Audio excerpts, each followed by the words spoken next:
નમસ્કાર મિત્રો, સ્વાગત છે તમારું એજ્યુકેશન વાલા પરિવારમાં। આજના આ વિડીયોની અંદર નિબંધ લેખનમાં આપણે વાત કરીશું નશા મુક્તિ વિશે।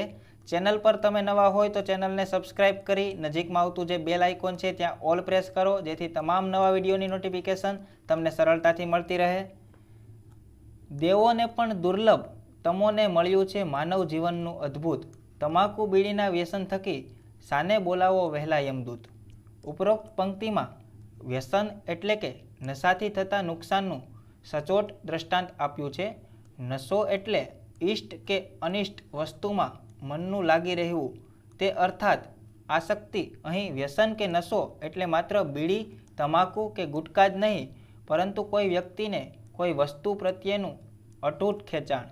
જો સરળ શબ્દોમાં કહેવું હોય તો કોઈ વસ્તુનો વધુ પડતો ઉપયોગ કરવો, તેના ઉપયોગ પર આશ્રિત રહેવું અને વારંવાર તેનો ઉપયોગ કરવો એ નશો કહી શકાય।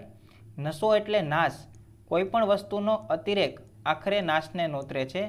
જે લોકો આવા નશાના રવારે ચડે છે તે લોકો વહેલા મોતને ભેટે છે। આજે આપણને ઠેર ઠેર વ્યસનની આડમાં ફસાયેલા લોકો જોવા મળે છે। લોકો તમાકુ, ગુટખા, માવા, મસાલા, દારૂ વગેરે વિવિધ વ્યસનો કરવા જોવા મળે છે। અને હાલમાં પાછું એક નવું વ્યસન એડ થયું છે, મોબાઈલનો વધુ પડતો ઉપયોગ। ઓનલાઈન ગેમ્સ, ટેકનોલોજી જેમ જેમ વિકસિત થઈ રહ્યા છે તેમ તેમ વ્યસન પણ જાણે ડિજિટલ થઈ ગયું છે। તમને એમ થશે કે મોબાઈલ કંઈ વ્યસન થોડું કહેવાય?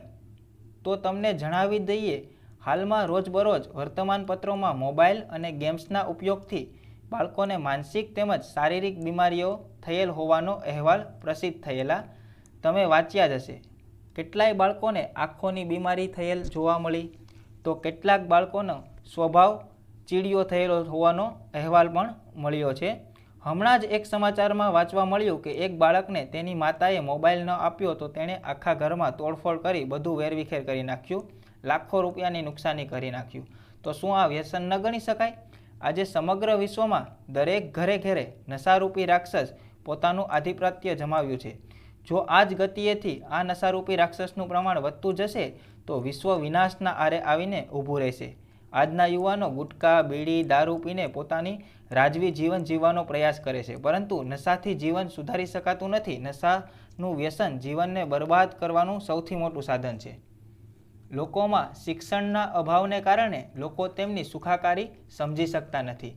આથી આવા સમયે રાજ્ય સરકારે શરૂ કરેલ વ્યસન મુક્તિ યોજના દ્વારા વ્યસનના ગેરફાયદાથી સૌને વાકેફ કરીને લોકોને વ્યસન મુક્તિ કરવાનો પ્રયાસ કદાચ સાર્થક થઈ જાય તો લોકોની જ ભલાઈ છે।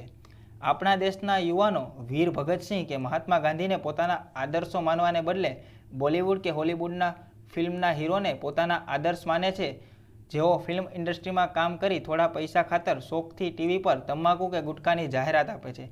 અને આજનું આપણું ભોળું યુવાધન તેનાથી પ્રેરાઈને નશાની લતમાં સંપડાઈ જાય છે। નશા કે વ્યસનની લતમાં સપડાયેલો વ્યક્તિ પોતે તો બરબાદ થાય જ છે, સાથે તેમનો પરિવાર પણ ગરીબીની સમસ્યાથી સંપડાઈ જાય છે। આખરે પૈસા ખૂટતા નશાની લતમાં સપડાયેલો યુવાન તેની જરૂરિયાત પૂરી કરવા ચોરી, લૂંટફાટ જેવા રસ્તે ચડી જાય છે।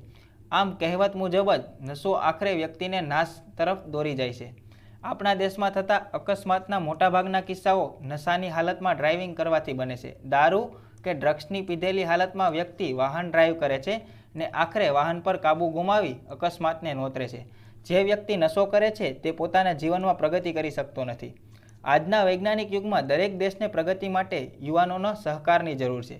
આપણા દેશમાં આજે મોટાભાગના લોકો કોઈને કોઈ વસ્તુ વ્યસનમાં સંપડાયેલા છે। અરે કેટલાક બાળકો તો પ્રારંભિક તબક્કામાં જ ડ્રગ્સ લેવાનું શરૂ કરે છે। આવા સમયમાં તમે અનેકવાર સાંભળ્યા હશે, આ જ કારણથી આપણો દેશ બીજા દેશની સાપેક્ષમાં હજુ અનેક ગણો પાછળ છે। વિશ્વના લોકો ચંદ્ર પર ઘર બનાવવાની વાત કરે છે ને આપણે હજુ બીડી, તમાકુ અને ગુટકામાં ગૂંથવાયેલા છે। બધા લોકો પોતપોતાની ઈચ્છા મુજબ ચાલી રહ્યા છે। ભારત સરકારે વ્યસન મુક્તિ માટે અનેક અભિયાનો ચલાવ્યા છે, તેનાથી ઘણી જાગૃતતા પણ ફેલાય છે, પરંતુ હજુ ઘણા લોકોને આ નશાની લતમાંથી મુક્ત કરવાના બાકી છે। ચાલો આપણે સૌ સાથે મળીને વ્યસન મુક્ત અભિયાનમાં સહભાગી બનીએ અને દેશના યુવાનને બરબાદીના રસ્તેથી રોકીએ। તો તમારે કયા ટોપિક પર નિબંધ જોઈએ છે તે કોમેન્ટ કરી અને અવશ્ય જણાવજો। ચેનલ પર નવા હોય તો ચેનલને સબસ્ક્રાઇબ કરી દો, નજીકમાં જે બેલ આઇકોન આવે છે ત્યાં ઓલ પ્રેસ કરી દો। તેથી તમામ નવી નોટિફિકેશન તમને મળતી રહે। આ વિડીયોની PDF ફાઇલ માટે તમે અમારી ટેલિગ્રામ ચેનલમાં જોઈન થઈ જાઓ, લિંક નીચે ડિસ્ક્રિપ્શન બોક્સમાં આપેલી છે। તમે અમારી સાથે વોટ્સએપ પર જોડાયેલા ન હોય તો વોટ્સએપ પર અવશ્ય જોડાઓ, ત્યાં તમને સૌથી પહેલાં સ્ટેટસ દ્વારા અપડેટ આપવામાં આવે છે। અમારા આ નંબર 72 270 89 8 89 સેવ કરો, તમારું નામ અને તમારા શહેરનું નામ અમને મોકલી આપો, જેથી અમારી ટીમ તમારા નંબર સેવ કરે અને તમને સ્ટેટસનો લાભ મળી શકે। તમે અમને ઇન્સ્ટાગ્રામમાં ફોલો કરી શકો છો। આ વિડીયોની PDF ફાઇલ માટે ટેલિગ્રામ ચેનલમાં અવશ્ય જોઈન થઈ જાજો। તો મળીએ નવા વિડીયો સાથે। જય હિન્દ, જય ભારત।